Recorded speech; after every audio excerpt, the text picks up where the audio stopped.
Thanks everyone for joining us today. My name is Meredith Turner and Rachel Carson College 2009 studying history. And I serve as the president of the UC Santa Cruz Alumni Council, which supports the educational calling of UC Santa Cruz by connecting our alumni with various volunteer opportunities to support our students and our campus community. And as someone who got involved in politics right when I got to UC Santa Cruz my freshman year, I'm particularly excited to be introducing this event today, Breaking the Glass Ballot with Cynthia Chase. Cynthia Merrill, 2001, has served for many years in elected office, has volunteered to share her insights into campaigning, serving and supporting underrepresented people and alumni, and also running for office. So I'm going to keep it short so we can get to Cynthia's fantastic presentation and insights. So with that, please help me welcome Cynthia Chase. Cynthia. Thank you so much, Meredith. And I actually forgot to change my pronouns. I'm going to do that real quick. Thanks so much, everybody, for being here today. I'm going to share my screen in just a moment. Well, we'll see. So as I say regularly, I have a whole skill set, but technology is not one of them. So we'll see if I can actually share my screen appropriately. I can see it, Cynthia. So you're batting 100 right now. Well, thank you for that encouragement. But you can see, which part are you seeing? So I'm seeing you're not in the presentation mode yet. Huh.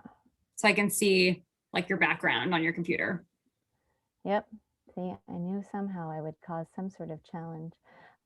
So I'm going to talk a little bit about my experience, well, a lot about my experience and kind of what got me here, but we have a pretty small, intimate group today. So I really want this to be a discussion and let you really engage. I have a lot of background data and things that I think will be useful and interesting to you, but I really want this to be actually the most useful to who's here and what you're interested in talking about. If it's about running for office, if it's about asking about campaigning, if it's about serving, if it's about how to support a campaign, I really want to gear this to be the most beneficial to you. So please, I think that there's a whole host of fantastic women actually supporting this process today. If you want to put questions in chat, please do. If you want to raise your hand and ask a question, please do. And then we'll do our best to be responsive to that. Okay, so I'm not in presentation mode. What do I need to do? So Cynthia, go to slideshow at the top and click, you see that where it's, or you see that play from start at the beginning. Yeah, try that. Okay. There we go. Good? Yeah, all good. I can learn things. Okay. So here's me. This is actually one of my right after I got elected to Santa Cruz City Council.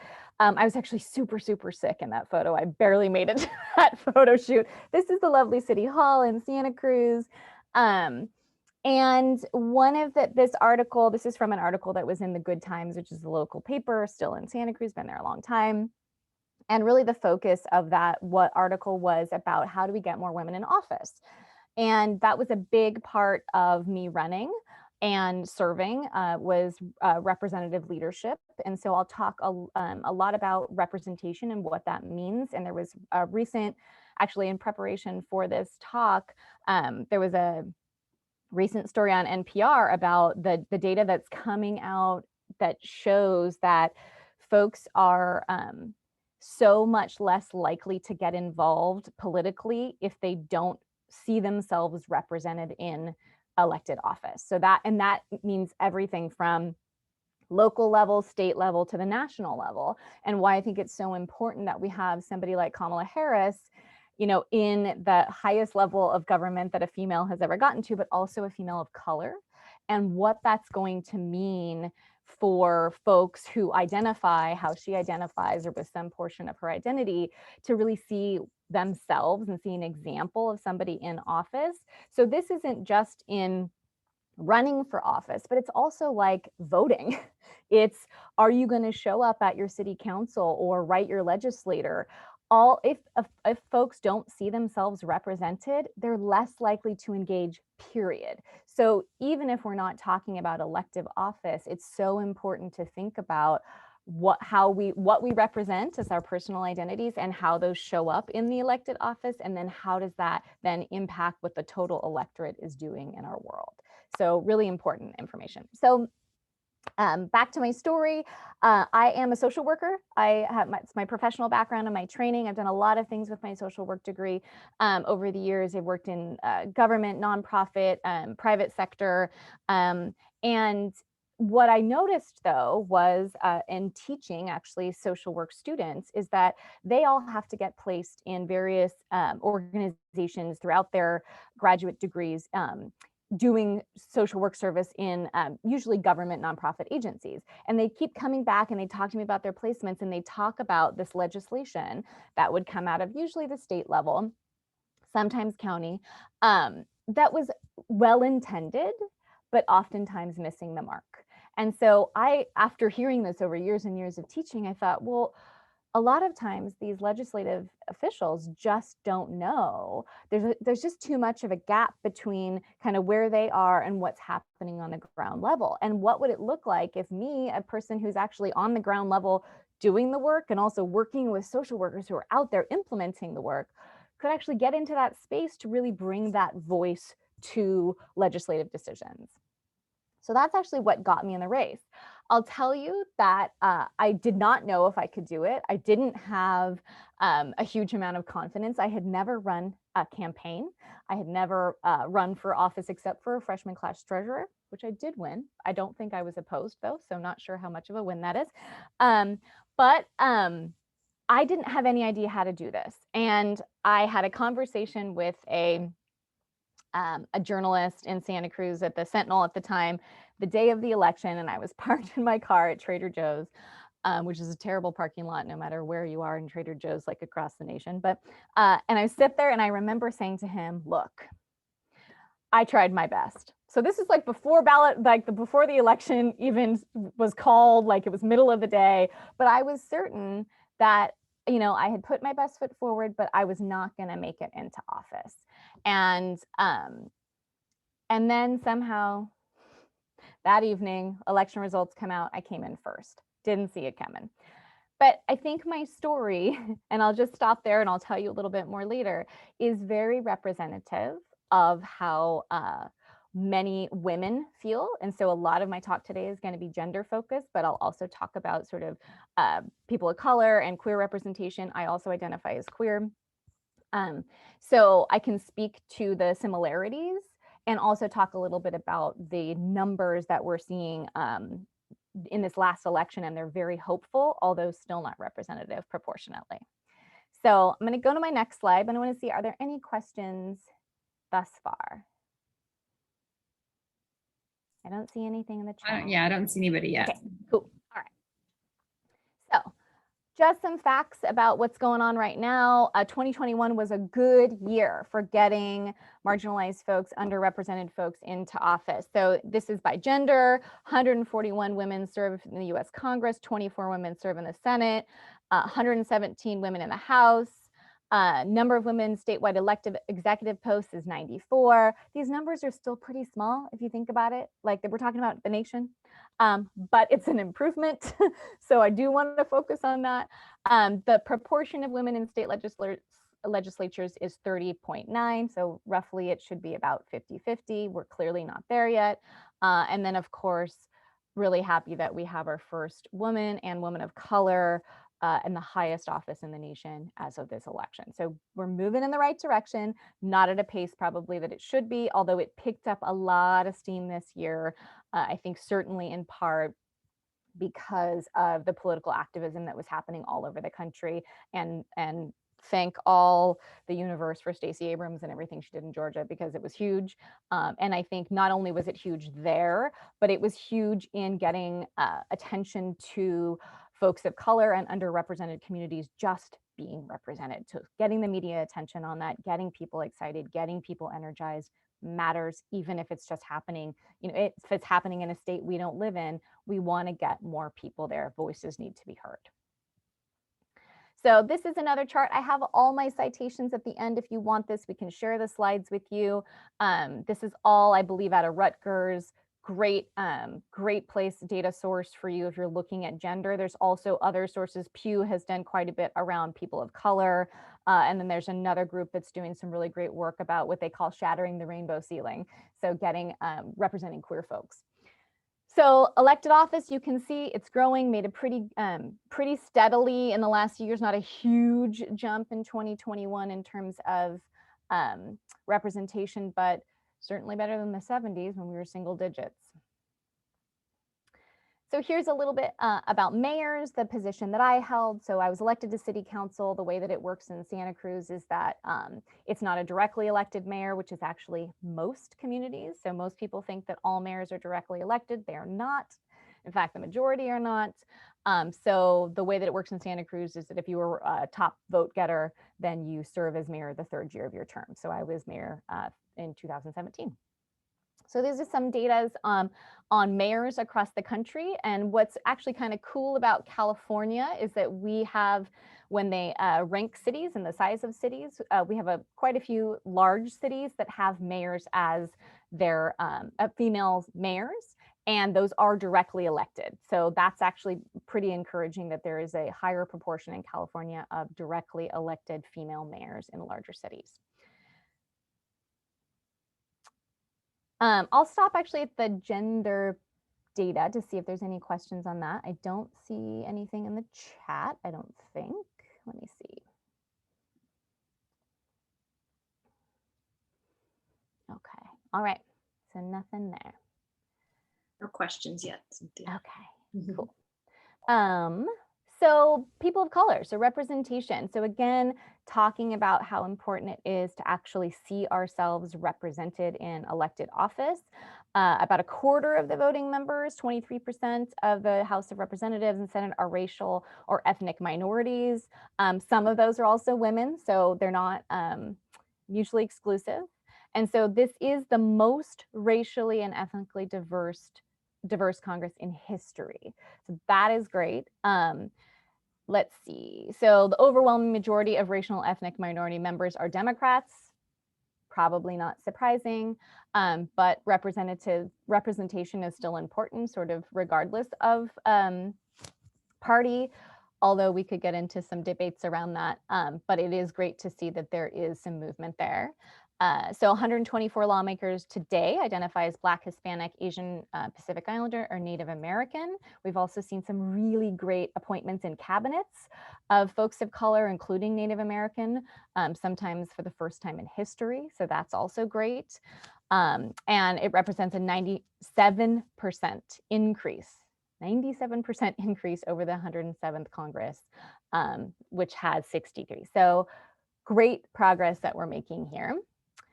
Rainbow ceiling. So this is also exciting. So this is the first bullet here.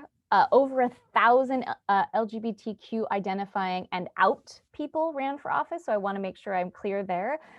Plenty of folks who identify personally and privately as queer have been in elected office over the decades. We don't know how many because they haven't been out. So this is really a focus on who has come out and run and made it a public knowledge that they identify in that manner. So 33% increase in candidates. So this was just candidates.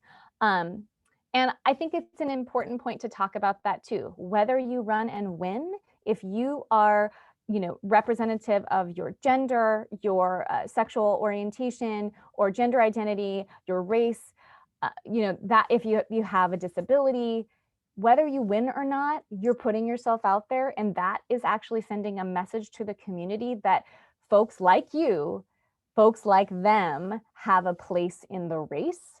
And so whether you win or not, it's still important to be out there and to be showing that you can compete.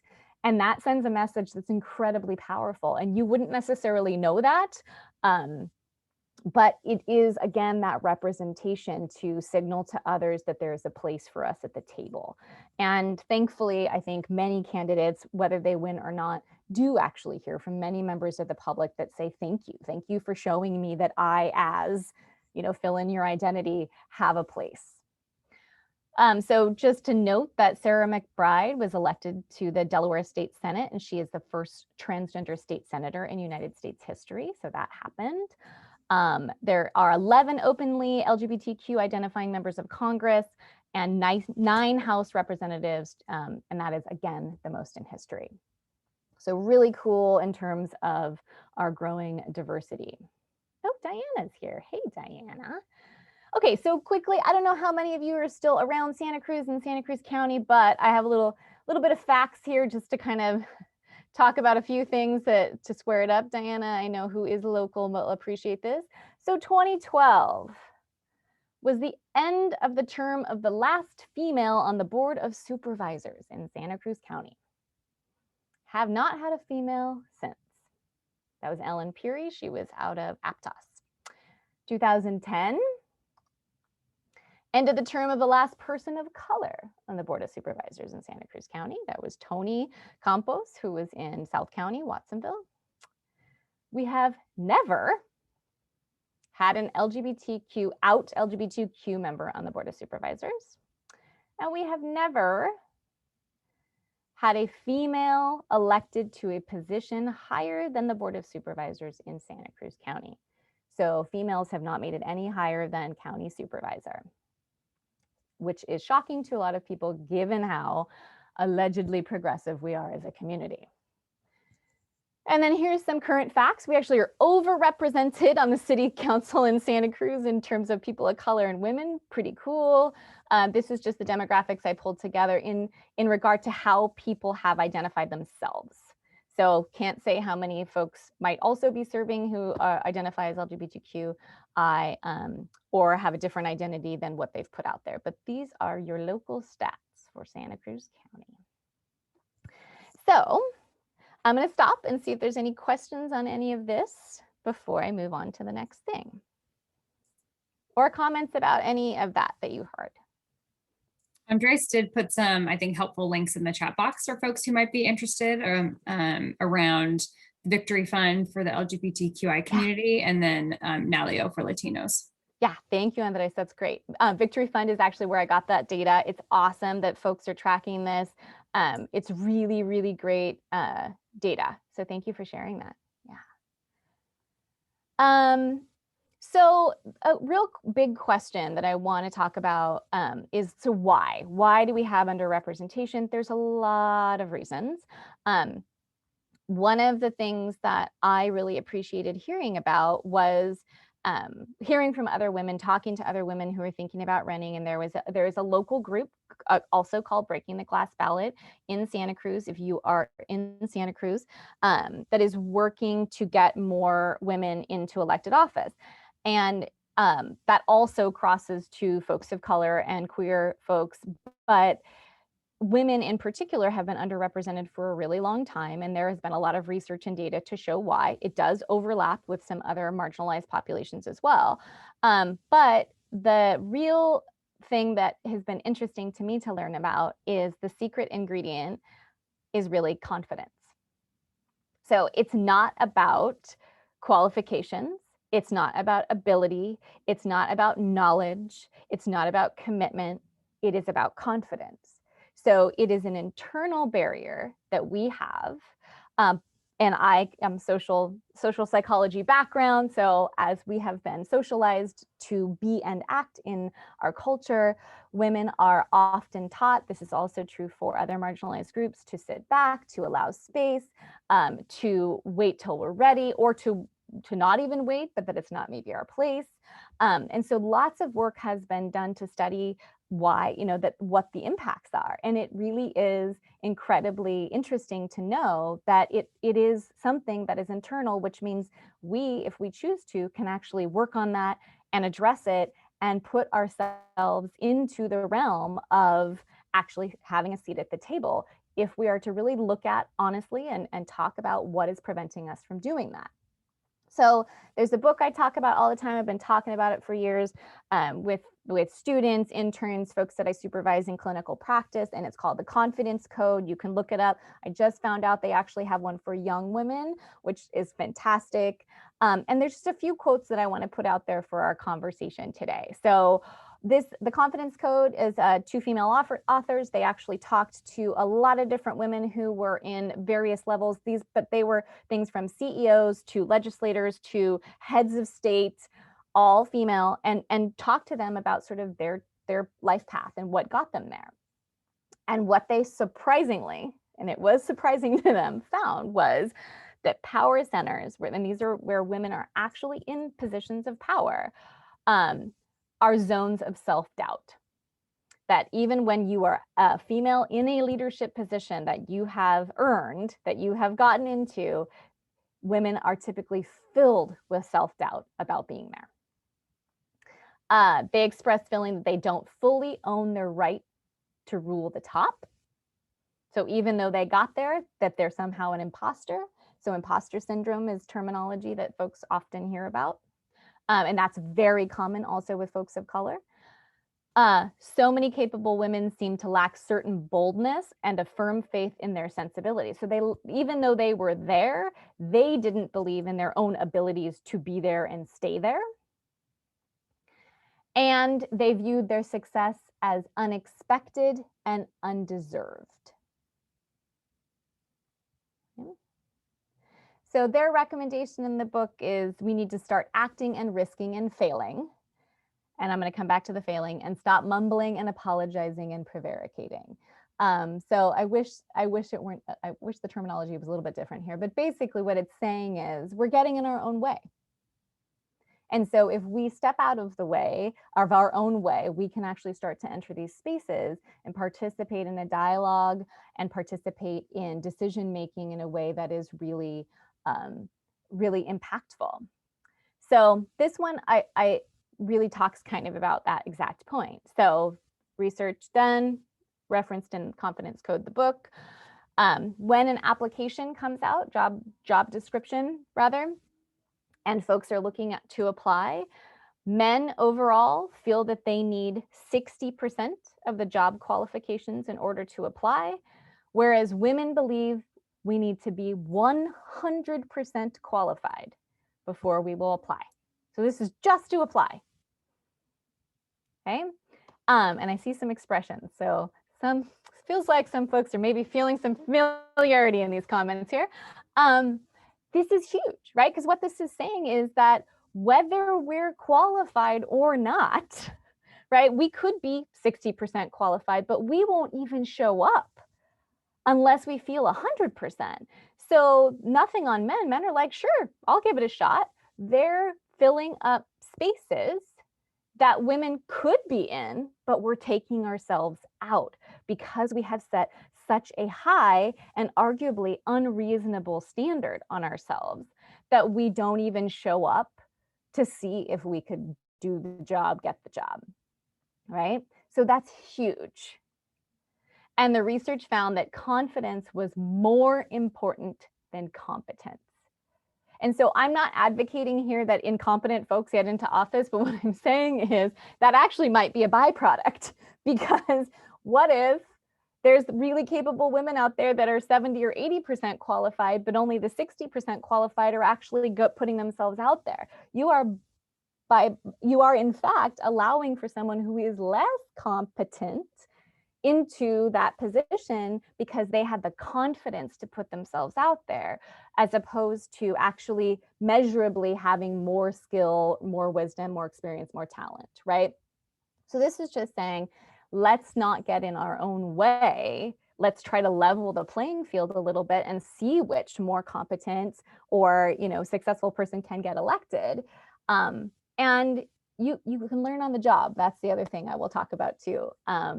So this is my data. I want to stop there for a second, and I'll talk more about campaigning, elected office, what that looks like. But I want to see if there are questions. Yes, Cynthia, Eliza asked a question I think it's related, which is, does the same concept, I think, of confidence apply to women asking for raises less often? Yes.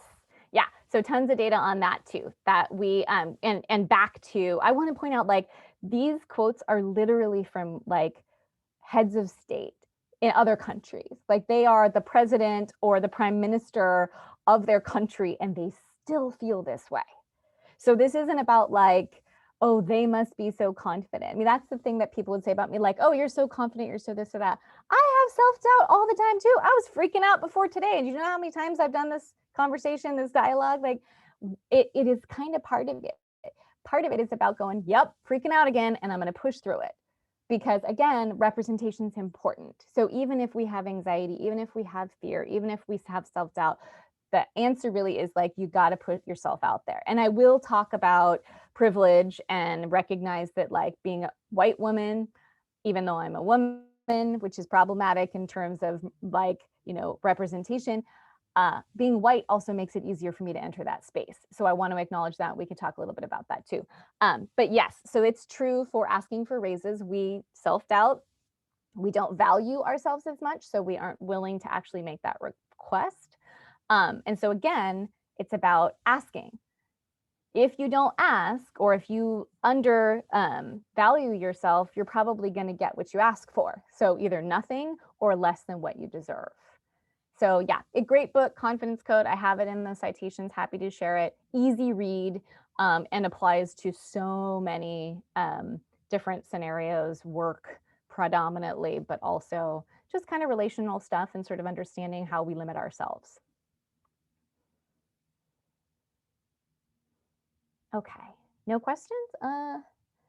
Yeah, yep. Confidence is more important than competence. So I'll talk a little bit about running. So I ran for city council. City council in Santa Cruz actually is very highly, so what's true in Santa Cruz, very, very engaged electorate, huge voter turnout, very active political community. I would say still, you know, and then in terms of representation, still largely white in Santa Cruz. Underrepresentation, I would say, on folks of color who are showing up at the polls still, even though, you know, about 30% of Santa Cruz County, a little bit higher than that. And actually, Diana could tell us more about that because I believe she still serves on a commission that has those numbers. But you know, folks are generally pretty engaged, but hold on one second. Oh, I thought I saw a chat come up. So city council, very, very involved, engaged community, but it's actually unclear to folks what the city council does versus what the board of supervisor does. And a lot of times in local politics, I myself had come from working in a lot of county positions. So I knew actually more about what was going on at the county level than I did the city level. And that was actually one of my concerns when I ran for office is, you know, I'm not a subject matter expert in a lot of the, really almost any of the areas. So city council in Santa Cruz has police, fire, library, public works, transportation, water. What did I miss? So many other things. There's HR department. There's Parks and Rec. There's housing, community development and planning. Like, none of those are my areas of expertise. So I thought, well, what do I have to bring to the table? And what I realized was, you know, pretty much nobody on city council is going to be an expert in any of those areas, and unless they happen to choose that as their profession. What I understood as being more important to people once I started talking to them, and I talked to hundreds of people on the campaign trail, literally hundreds, is people were really interested in basically two things. One, being listened to, first and foremost. Even though I went to meet with them and a lot of them thought that they were going to have a whole bunch of questions for me and grill me and ask me, you know, all these things.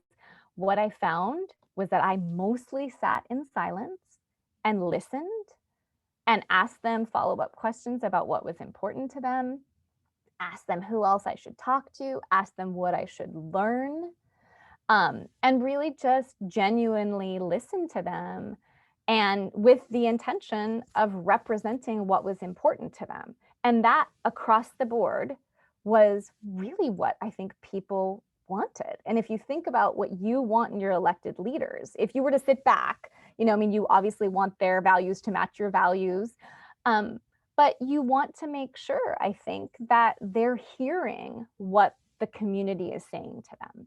And at local level, you actually can really have that happen. You can really see your impact happen in your community. So for instance, Watsonville, it's by districts in Watsonville. City of Santa Cruz is not. So in the city, you are at large, you represent the whole city, which is roughly 66,000 people. Watsonville, the districts are hundreds, they're under the thousands. So you could, if you really worked at it, actually meet literally everybody in your district. Like imagine how impactful that kind of leadership can to be able to say, like, I'm going to come into your neighborhood, I'm going to come to your house, I'm going to learn about what's going on here, and then be able to bring that voice to the decision making at that level. It changes resources, it changes how folks think about things, how it changes locations of where projects are going to go, it changes timelines. It really does have the ability to really change a community, but also to change individual lives by having somebody who is really reaching out and representing the voices that are in their community. So kind of back to what I was talking about, I felt like I came in with this idea that I needed to be a subject matter expert. I needed to know all these things. It turns out I needed to be willing to learn those things. I needed to be willing to listen to the voices of the community. And my focus, which is not necessarily everybody's, but it was certainly mine, was I need to go and find the voices that are typically not heard. They're not part of the conversation. They're not going to show up in city council chambers on a Tuesday night, and sometimes wait for literal hours to be able to speak, and sometimes wait for literal hours and then still not get to speak because that agenda has taken so long that they have to go. That would happen. So city council in Santa Cruz, when I served, was sometimes 12-hour meetings, literally. So, and the mayor sets the agenda and tries to manage like how long they think each item will take. But sometimes they get it wrong. And so that could mean that if you came to speak on an item and you only had a break from work or from childcare or from school, you didn't actually get to speak on it. So, that's not an experience a lot of folks want to have or can have.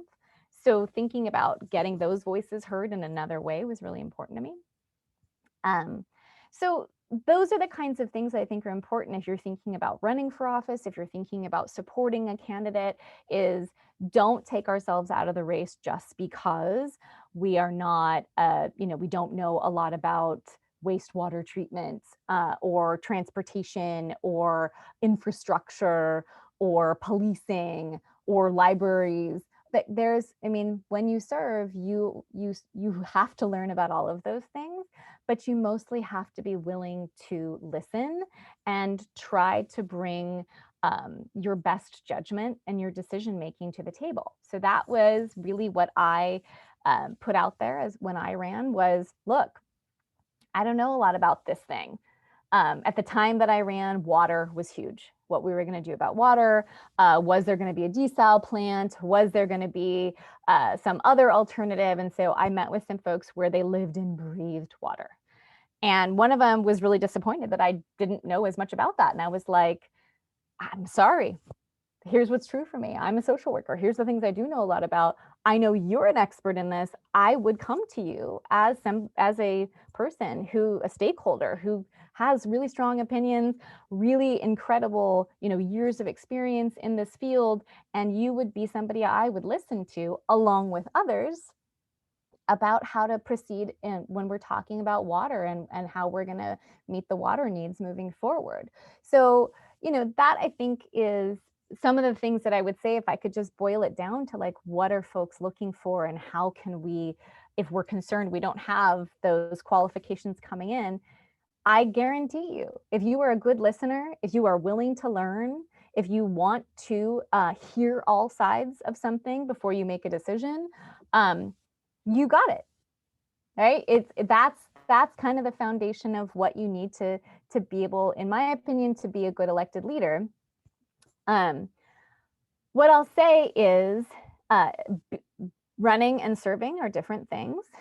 Campaigning is very uncomfortable. And I'll say there's also a gender challenge in that as well, because I'm used to saying we. I work in a team, I work with other people, I give them credit and they give me credit. When you're running for office, it's you. And so you got to switch your pronoun there. It's got to be about you, highlighting you.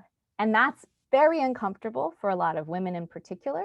It's also not something that a lot of other cultures like a lot. It's really, again, more the collective and the we, but people aren't electing a team, they're electing you.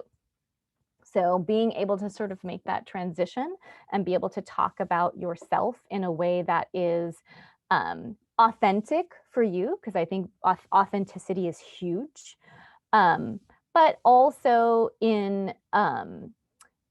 is able to convey that you can actually do this work and that you will carry forward the things that are important to the community and the folks who you are talking to.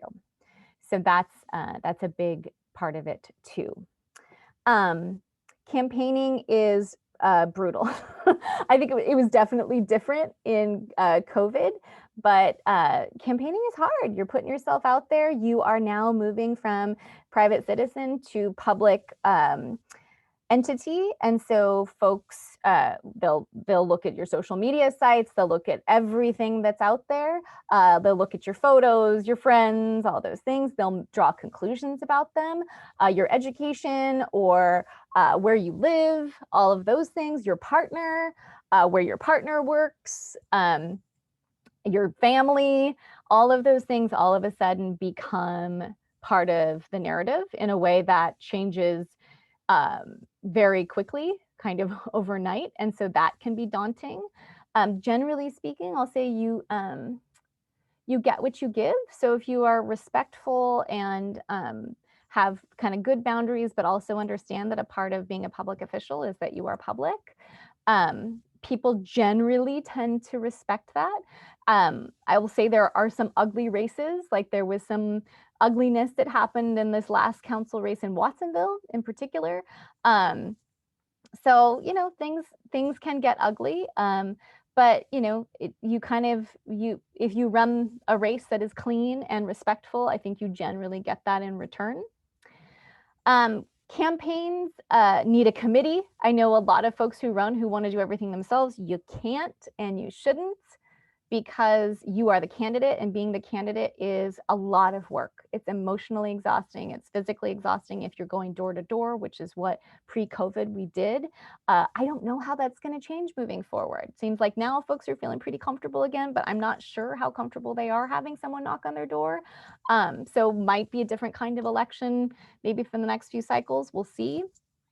But there's forums, you've got to be comfortable publicly speaking. So a lot of us do really well on one-on-one meetings or talking with folks kind of in small groups, but being on a panel, answering questions and having it live broadcast is something else.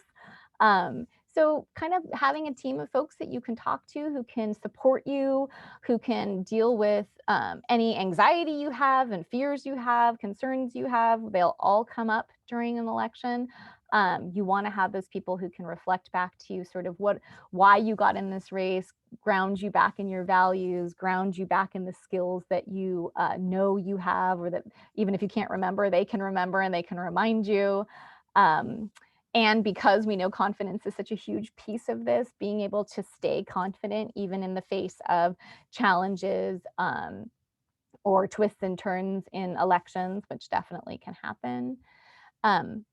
And being able to push through that few months of campaigning until election. Then election is something else. So you switch from being the candidate, very public, to being in public service.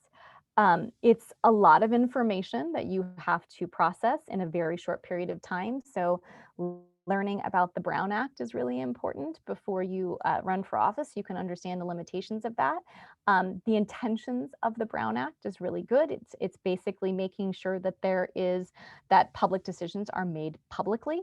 So decisions that are going to affect the dollars that taxpayers pay about on how to run communities are made in the public sector, with the ability for them to be able to weigh in on it. So what that means is agendas are posted. I'll use City of Santa Cruz as an example. On Thursdays, the City Council gets those on Thursdays at the same time the public does. They do not get them sooner. which means your 900-page packet that you got as a council member on Thursday, you have to read, digest, ask the questions, do the follow-up before you vote on Tuesday. Yeah, 900 pages was not uncommon. So, you know, and the intention of that is to make sure that I am not talking to a majority of council members in advance of that meeting and making decisions that haven't heard from the public, weighing in on that.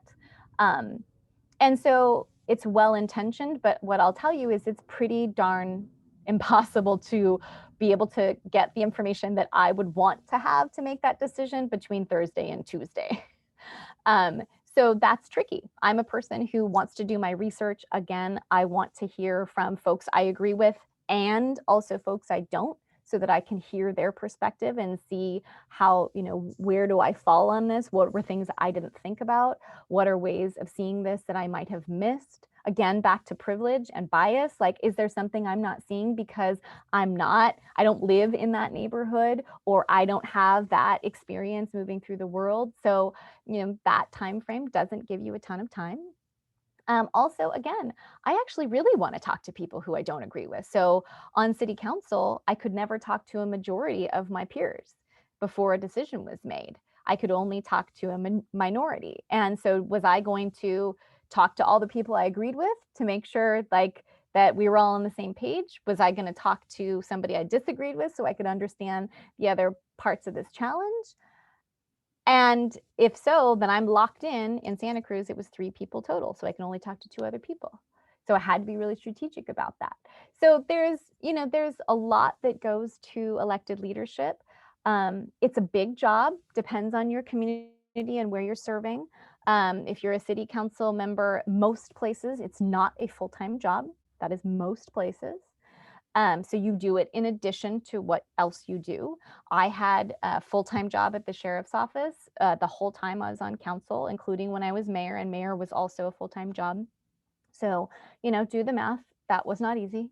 It was, but it's also really true. So, you know, the whole time I lived in Santa Cruz, 20 years, I always had 2 jobs because I had to afford to live there, which is true for almost all the people who live there, unless you have an incredibly well-paying job. So, you know, that was actually informative when I focused on housing and homelessness. When I was mayor, was what kind of a community are we going to have if it requires that everybody have 2+ jobs to live here, even if you have, you know, graduate degrees and professional experience? That's not a livable community for most people. And it's certainly not a livable community when we are predominantly tourist industry. We have a lot of service workers who are not paid living wages. So, you know, those experiences are important to have represented on the council. I was not a homeowner at the time because we couldn't afford to buy a home. So I was one of a handful of renters. There was a big debate around, you know, rent control and what that experience was like. And so being able to have a conversation about what it's like as a renter. I lived in 7 places in Santa Cruz in 20 years. That feels like a lot. So, you know, being able to think about like, what has my life experience been like, and how can I bring that representation to whatever elected body I'm going to serve on? So I'm watching the time and I want to make sure I cover all the things. So, you know, knowing your community, knowing the position you're applying for. You know, I actually had my sights on Board of Soups, but Board of Soups is actually pretty hard to infiltrate until this last year, where we actually do have a new board supervisor in Santa Cruz, which some folks thought was going to be impossible, but it clearly wasn't. Although I will say it was big money behind that candidate. But you know, so we find our way. Like Board of Soups felt like I wasn't going to be able to have a easy time getting in there. City Council I knew a lot about and felt like I could give it a shot, was willing to give it a shot. Thankfully it worked out. But being able to know like what's possible for me and where can I begin, and also being willing to take the risk. I would strongly recommend, if you're thinking about elected office, serving on a commission, which you can get appointed to. Every community has them. There are all kinds of commissions, city and county level, also state level. So seeing if you can, you know, getting on the websites and checking out what's out there. They have everything from, you know, arts commission to transportation to women's commission. Latino Affairs Commission. There's all kinds of commissions. So there's probably one in which you have a lot of experience or expertise or interest and can start out. There are also Brown acted meetings, so you sort of learn the mechanics of what it's like to be in one of those meetings, also what it's like to serve, what it's like to make difficult decisions. So I served on Parks and Rec before I was on council, and I'll tell you, it sounds lovely. But if you actually watch the show Parks and Rec, it's not dissimilar to the public meetings that Leslie Knope would have. It is one of the most controversial committees or commissions in the city of Santa Cruz. And I'll tell you why. Trees and dogs. So heritage trees in Santa Cruz, many communities have heritage tree ordinances. That means trees of a certain age and size are protected and have to go through a process if they're going to be cut down on private land, so a homeowner's property, for instance. People come out for trees. And I love trees. My husband's like, every time you say there's a tree that you love, it's like add it to the list of favorite trees. Like every tree is your favorite tree. So I get it. Like, and there are times in which trees have to come out because they're at risk of like life and property if they fall or things like that. So some people will debate no tree ever deserves to come down. Those are the kinds of decisions you have to make. And people get really heated and really angry, and they tell you that it's your fault, right? So that seems somewhat benign. It is not. Also, people freak out about dog parks, off-leash dogs, on-leash dogs, all kinds of stuff. So I'll tell you, one of the most heated debates was about a dog park of all my time on city council. And I'll tell you, like, think about all the things that could come before a city council. Dog parks got people heated. So if that gets people heated, imagine the other things. So you have big decisions, and they're not ever easy decisions. Every time you make a decision, someone is upset. That's a given, always. There is not a single thing in which folks just 100% could feel good about it. There's always some reason that somebody disagrees.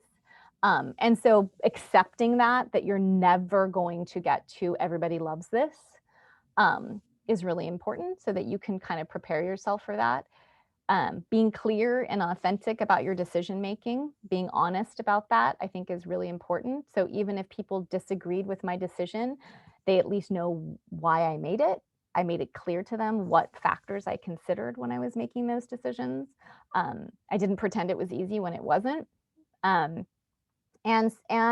you know, most of the time I'll say that even if an individual and I were not on the same, or a group, advocacy group or activist group weren't on the same page about one issue, we were going to have to and need to collaborate and coordinate on another. So being able to do that, I think in a respectful and professional way of saying, like, here's why I made my decision in this case, but I want to, you know, continue to work together. Usually we were able to. In fact, I can't think of a time where I haven't been on a different side of an issue and haven't come back together on something else with someone. So I'm going to stop. There's about 10 minutes left. I want to see if there's questions. I am open to whatever you want to ask. Happy to share my experience. So people can either raise their hands, or I don't know if we want to have folks just unmute themselves, however you want to do it. Yeah, I think we're a small enough group that if folks just want to jump on in, they can, or you can use the chat box. I have questions, so I'm happy to jump in if other people are trying to queue theirs up. Let's take a look here. Anybody want to jump in? Otherwise, I will do so. Oh, Shirley. Hey, I just thank you for all that really deep understanding. It was great, Cynthia. Thanks for the overview. Yeah. I would have to say that one other thing is so important, and that is that it's a very powerful position to be in a elected state. You can make a huge difference. Don't forget, it's always about numbers. And the numbers I'm talking about are the majority of the vote on the council. If it's 4-3, 3-4, I mean, you can make a huge difference on something being right and something being wrong. So if you feel that you are, if you love the community, all of the community, and you're willing to work for them, that is the only thing you need to keep in mind, and just go forward with it, because that is what people need. They need somebody who crosses that city line or the county line or water board line, wherever you are. They need someone who will cross that line and represent them. A lot of times people who run for office really are there because they are being supported by money, landowners, business owners. And of course, they don't say, well, I'll put you in office, but you got to vote my way. But they take them to Cancun in their private airplane. And it's almost like saying that. They move you into a schmooze environment, and you forget that you're an hourly worker. You forget that you're struggling to buy a home. You know, you think you're rubbing shoulders with the powerful people, and they're acting like they are your best friend and smiling at you. And then it's hard to vote because you're really breaking with your newfound friends. So you got to have your feet on the ground, and you got to get out there on the street. When they demonstrate, when they have meetings, you got to be the face in the room so that you can shake hands of common folk, working folk, people of color, students, youth, etc., and see what it's really all about. You know, not even what your assistants or your aides are telling you, but what you yourself are hearing with your own ears and seeing with your own eyes. So it is a powerful place, and I would say I encourage anybody who's thinking about doing this, go for it. You know, right now the certain conservative groups know that they can't win California, say Board of Soups, so they're going for boards of education, and they're trying to get a foot up by going for Board of Education. Then they're going to move up from there. But as we saw in Watsonville, we walked back a bad decision. They made a bad decision on Tuesday. By Sunday, we walked that vote back. And all we needed was one person to switch votes, and we got that one person. And therefore, Watsonville can keep moving forward with a great superintendent of schools, supervisor of the Watsonville Powder Valley Unified School District, and we can keep going forward in all the good work that we are doing here. So please remember, it is a place of power too. It is, admit it. Yeah. But good power, huh? Oh, it can be, certainly can be. Yeah. Yeah, Thanks, Shirley. Thanks so much. Okay. Thanks, Shirley. Anybody else have a question or comment? Well, Cynthia, I have one that I don't think maybe you said directly during your remarks, but you know, clearly you have put a fine point today on the fact that it is difficult not only for a lot of people to decide to run and then to go through that, but even if you are successful, just the difficulty that comes with being an elected official. Yeah. So is there something that stands out to you as to the kind of the main reason that you decided to put yourself through all of that? It really was about seeing, like, I believe the vast majority of legislation and policy put forward is well-intentioned. There are a few exceptions that we're talking about nationally right now that I'm like, I don't think there's any good intentions in that. But generally speaking, I think most folks in elected office get into it because they want to make their communities better. And a lot of times they just don't know how X thing is going to lead to Y thing. And so it really was because I worked with social workers in so many different areas, in healthcare and education, in dealing in school with children, seniors, all of, social work covers so many things that I kept seeing, like the immigration, all of these decisions that was like, well, that's not what it's going to do. Like that's what you say you want it to do. I wanted to see if I could help to influence and impact those decisions so that when folks were making the decisions they were trying to make, that they had the information they needed. Because a lot of other electeds, my peers that I've talked to over the years, we talk about like, oh, I wish I had that information at the time. Because again, Thursday to Tuesday, not a huge amount of time. And sometimes things get lost or they get missed, or we didn't have the full context.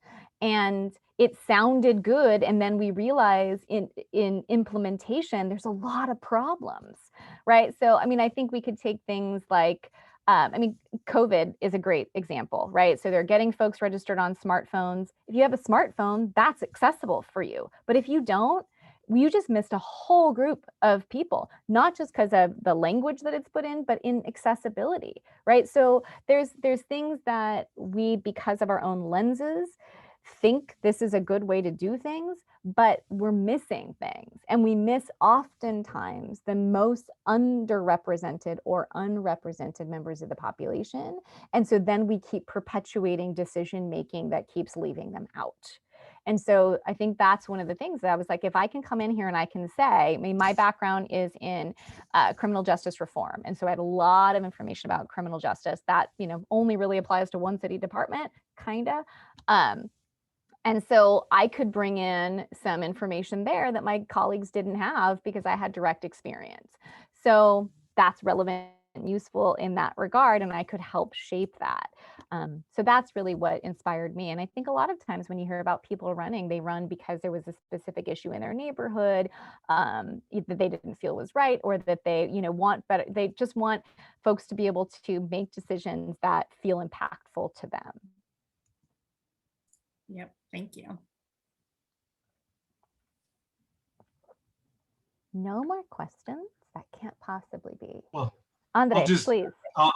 Thank you. Very informative. Thank you. Actually, I'm a school counselor, and one of my former students, actually, I have a couple former students who are planning on running for office. And one of them, thank you. The code of confidence, I'm going to pass this along to her as she wants to run for school board. And as Shirley pointed out, I think it was Shirley who pointed out, you know, I work in a conservative community, and so it's right on the nail. So I appreciate all the information. I'm going to pass that along. I look forward to looking at the PowerPoint presentation once you share it with us. Thank you. Yeah, you're welcome. And I put my email in the chat. You can email me. Your students can email me if there's others who want to talk to me. I'm very accessible. Part of what I view as public service is that I'm not in elected office anymore right now, but I am a perpetual public servant. So if I can help other people understand what it's like to get in a race, how it is to run a campaign, I'm always available to give advice and feedback to the extent that I can be helpful, happy to share resources. So please feel free to use that and share that email, and I'm happy to talk to folks. Thank you. Thanks.